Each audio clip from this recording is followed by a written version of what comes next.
World of YouTube, what is up? Jay Hutch, and I'm coming at you with a tutorial today. Pretty much a commentary, quality, microphone tutorial, whatever the hell you want to call it. I've had a few requests from some people to do one of these, and I figured, why not? I needed a video idea today. I didn't really want to do much gaming today, so this is pretty cool. I will say, this is just my way of doing it.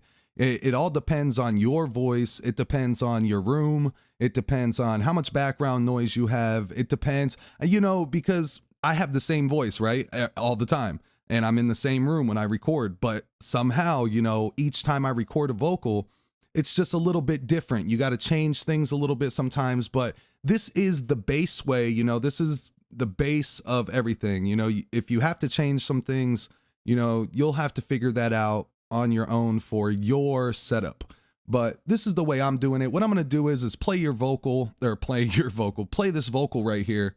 As you do see, the level is going up and down because I am recording on another program, but the level's going up and down, and that's kind of a thing too. That's about where you want your level right there. When you're talking, you want it pretty high, and how this vocal looks, this black part, that's called the wave. That's about what you want it to look like. You don't want no peaks, hitting the top and bottom and everything. But I'm going to play this for you with no effect on it. That way you can hear what we're working with. World of YouTube, what is up? Jay Hutch, and we are playing blah blah blah at blah say blah. Obviously, you see it on the screen, blah blah blah. And yes, we are doing it. Test over. Yeah, that's what we got. That was no effects, nothing. With the program I'm using, it's Mixcraft Pro Studio 7. All the effects I'm using are free effects, except Isotope right here. Isotope Ozone 5 is actually a mastering suite for, you don't really need it for commentaries. I make music, so, that's why I have it. But the first effect is pretty much a noise gate. This is how I have it set up. I will try to leave a link down in the description. And honestly, this is the best free one I have ever found, and I still use it to this day. Let's play this vocal with this, I mean, real quick. World of You. Now you can hear it right there at the beginning. Right at the beginning, you see where there's that little space right here, the silence. You hear nothing. You hear nothing. Now, without it, I know it's not much, but world, you can still hear it. So what this does is take away that static, that background noise, your fans in the background, whatever you got going on. And I will say this also depends on your mic too, guys. You can't really buy a dollar store mic for 15 bucks and expect to make it sound like this. I do have the Blue Spark XLR condenser mic. I'm pretty sure, I'm not trying to just throw names out there for views or anything, but I'm pretty sure it's the same one PewDiePie uses. But yeah, there's that effect. I have my compressor on there. Now, a compressor, I don't know if you guys know about compression, but basically what compression does is makes the vocal even. Like if I'm way back here talking, it sounds lower than when I'm way up here. And what compression does is help, even all that out and raise the volume of your vocal without you having to normalize or add certain artifacts, by normalizing to your vocal, which can sound pretty terrible on low quality mics. So this is how I have it set up. The threshold is the volume. It's kind of hard to explain because honestly, I don't know exactly what it is. I just do this stuff. I self-taught myself my whole life. But the threshold is basically at the volume you want the compression to start. And it's not the high volume, it's the lower volume. So like say, like when I go back here and you can't hear me as well and it's not as high, the compression will start on those lower parts. Like if a part of your vocal is -6 decibels and you set your threshold at -7 decibels, it will compress up those -6s and it'll start to sound smoother. The ratio is how much compression basically. I'm trying to explain this a little simple for you guys, because I don't know who knows what here and stuff. but the ratio is basically how much compression. As you can see here, this one doesn't really show it, but usually a ratio would be like 2:1:1. You know, that would be like a decent ratio. The input is how much, you know, your input sound right here is going through. I have my input down at 0 and I have the gain up, which the gain is the output. So the vocals entering through the compressor and coming out with a new sound. So I have no input up at all, which means none of the original sound is being played. Attack, you always want it all the way down. You know, attack is like as soon as it starts, like when your vocal starts, as soon as it starts, the compression starts. If I were to turn my attack up, you know, to say like 53, it would take like a second after your vocal starts for the compression to start, which you don't want. In release, you always want at a fast time. So I have mine on this compressor anyway. Like I said, guys, it all depends on what you have, but you can pretty much transfer these techniques over to whatever you have. The release is on this at 184, and I'm pretty sure that means milliseconds. 184 is pretty good. Sometimes, you know, you might have to change them up a little bit or whatever. The knee is kind of like the ratio. It kind of dictates how much compression there will be.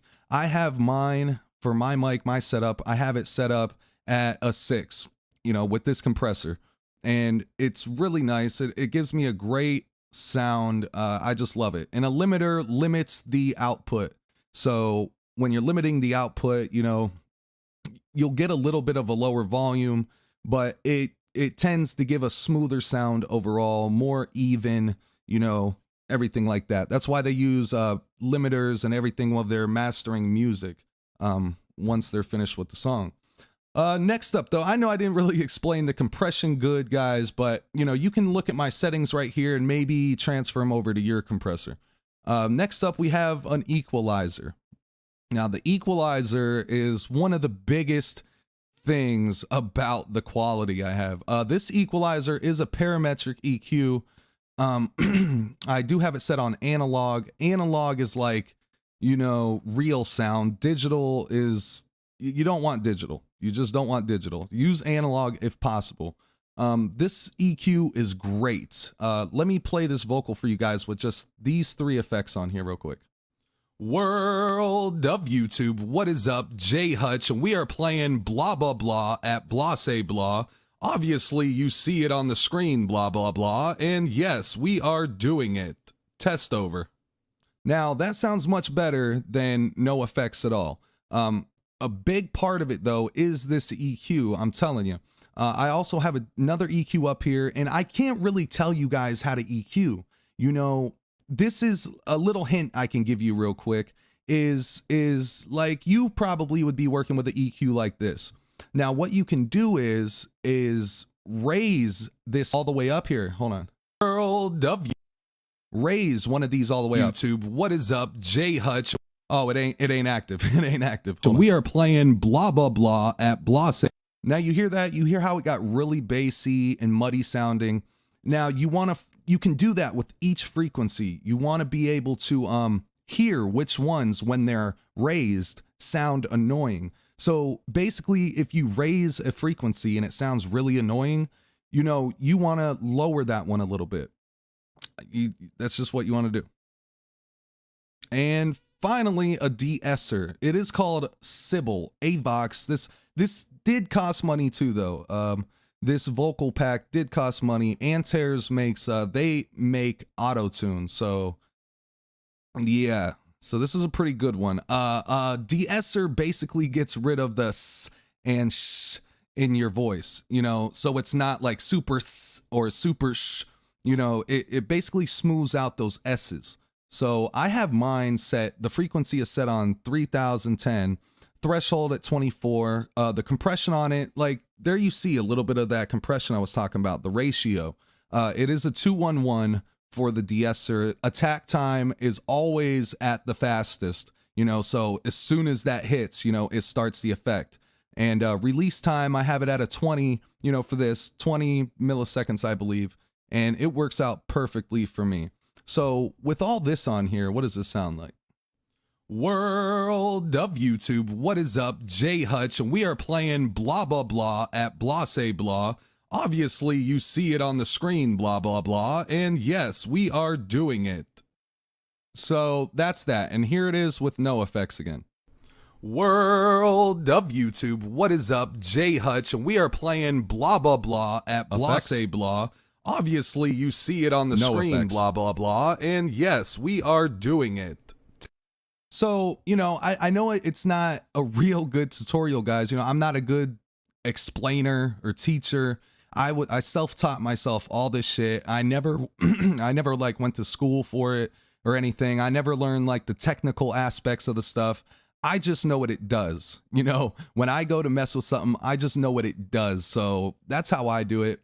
I mean, you can take some of these techniques, you can transfer them over, you know, to whatever you record on. A lot of people use Audacity, so the techniques might be a little different, but you know, you can basically still use them in the same way. But that's just how I do it, guys. You know, like I said, it all depends on your voice, your environment, you know, everything. So, you know, that's that. I would say to definitely try this out though. I'm sorry I'm not like a professional fucking explainer guy. It was never really my department to be a professional explainer guy, but I figured I'd make this video for you guys. That way you can see exactly what I'm doing. One more thing about the EQ. Most of the time in a setting like you would be doing commentaries, this area right here where this 4 is, you see that area right there is usually the worst, especially if you have kind of a deeper voice like I do. This is usually the worst. Like if I raise this and play this. World of YouTube, what is up? Jay Hutch. Even right there, it doesn't sound as good. Blah, blah, blah. You know, you want to lower this down. World of YouTube, what is up? Jay Hutch, and we are playing. You hear how it kind of like, I don't know, pulls that bass end of the vocal together. Maybe I'm just stupid. Maybe I don't. Maybe it doesn't sound good. I don't fucking know. But this is the way I do it. So let me know what you guys think. And, you know, we'll go from there. But I'm out of here, guys. If you like this video, like, sub, comment, and share. And if you'd like me to do some more tutorials on this kind of stuff, then I will. I'm sure if I were to do some more, I would get better at explaining how to do the stuff and everything. But I figured this would help quite a few of you out. So I'm out of here, guys. Peace.